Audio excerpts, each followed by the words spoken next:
பிரியமான சகோதர சகோதரிகளே, உங்கள் அனைவருக்கும் என் அன்பார்ந்த வணக்கம்.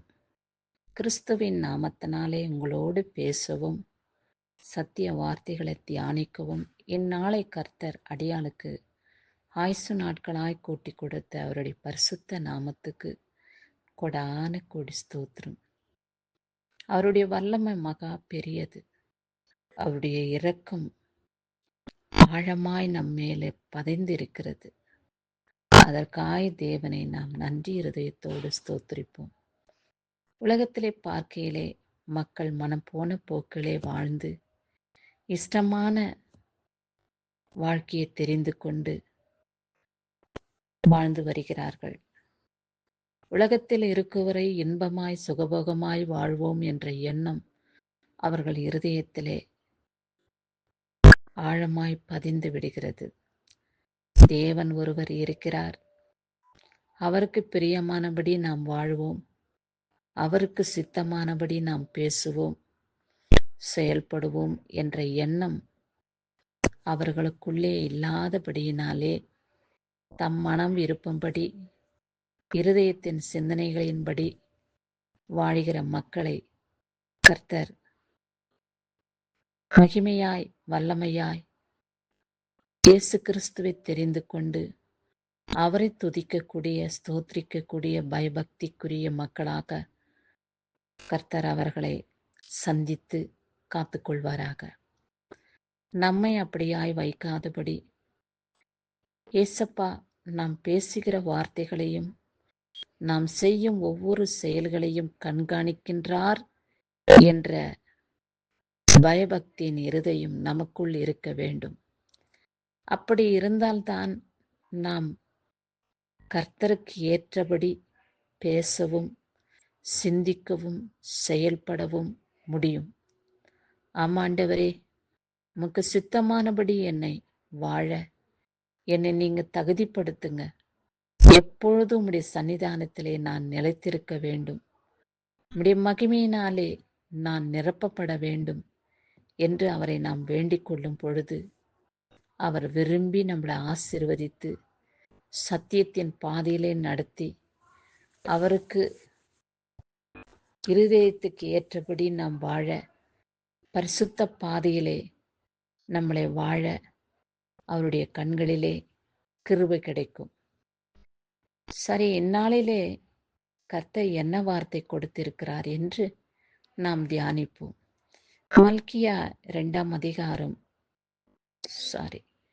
மல்கியா 4ஆம் அதிகாரம் 2வது வசனத்திலே, என் நாமத்திற்கு பயந்திருக்கிற உங்கள் மேல் நீதியின் சூரியன் உதிக்கும், அதன் செட்டிகளின் கீழ் ஆரோக்கியம் இருக்கும், நீங்கள் வெளியே புறப்பட்டு போய் கொழுத்த கன்றுகளைப் போல வளருவீர்கள் என்று சொல்லப்பட்டுள்ளது. நாம் கர்த்தரிடத்திலே கேட்கிற காரியம், என் தகப்பனே, என் ராஜாதி ராஜாவாகிய இயேசுவே, உம்முடைய நாமத்திற்கு நாங்கள் பயந்திருக்கும் பொழுது உங்கள் மேல் நீதியின் சூரியன் உதிக்கிறதை நாங்கள் பெற்றுக்கொள்ள வேண்டும். எங்கள் மேலே நீர் நீதியின் சூரியனாய் இருக்கிறபடியினாலே உமக்கு ஸ்தோத்திரம் ஆண்டவரே. உம்முடைய செட்டைகளின் நிழலிலே நாங்கள் ஆரோக்கியத்தை பெற்றுக்கொள்ள உம்முடைய கண்களிலே எங்களுக்கு கிருபை கிடைக்க உதவி செய்யும்.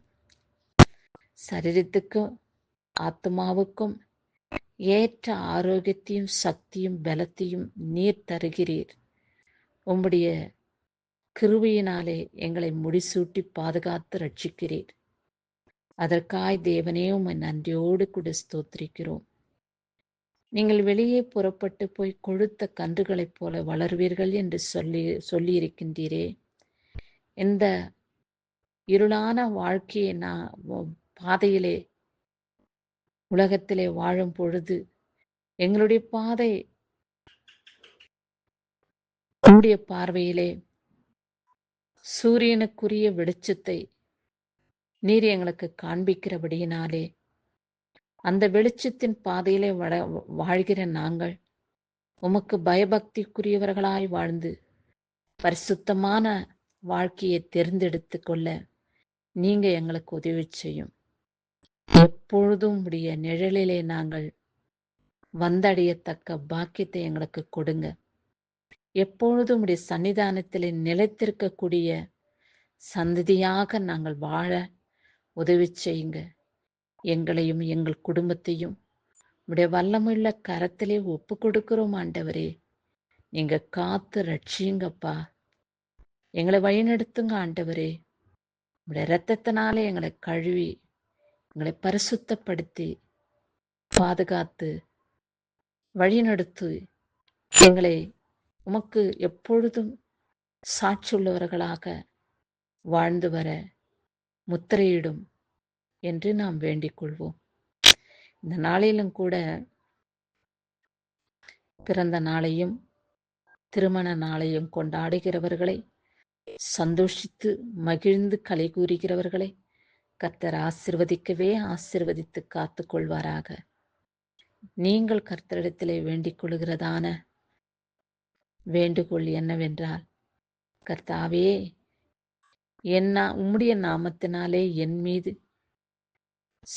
நீதியின் சூரியனை உதிக்க உமக்கு பயபக்திக்குரியவர்களாக நாங்கள் வாழ நீங்க எனக்கு உதவி செய்யும். என்னையும் என் குடும்பத்தையும் நீங்க ஆசீர்வதிங்க. ஆரோக்கியமுள்ள வாழ்க்கையை நீர் எங்களுக்கு கொடுத்திருக்கிறீரே, உமக்கு ஸ்தோத்திரம். என் சரீரம் பலவீனம் அடைந்தாலும் கூட உம்முடைய செட்டைகளின் நிழலிலே நான் மூடி மறைந்திருக்கும் பொழுது அந்த பலவீனங்கள் எல்லாவற்றையும் நீர் மாற்றி போதுமான ஆரோக்கியத்தை என் சரீரத்துக்கும் ஆத்மாவுக்கும் கொடுக்கிறீரே, உமக்கு கொடான கொடி ஸ்தோத்திரம் ஆண்டவரே.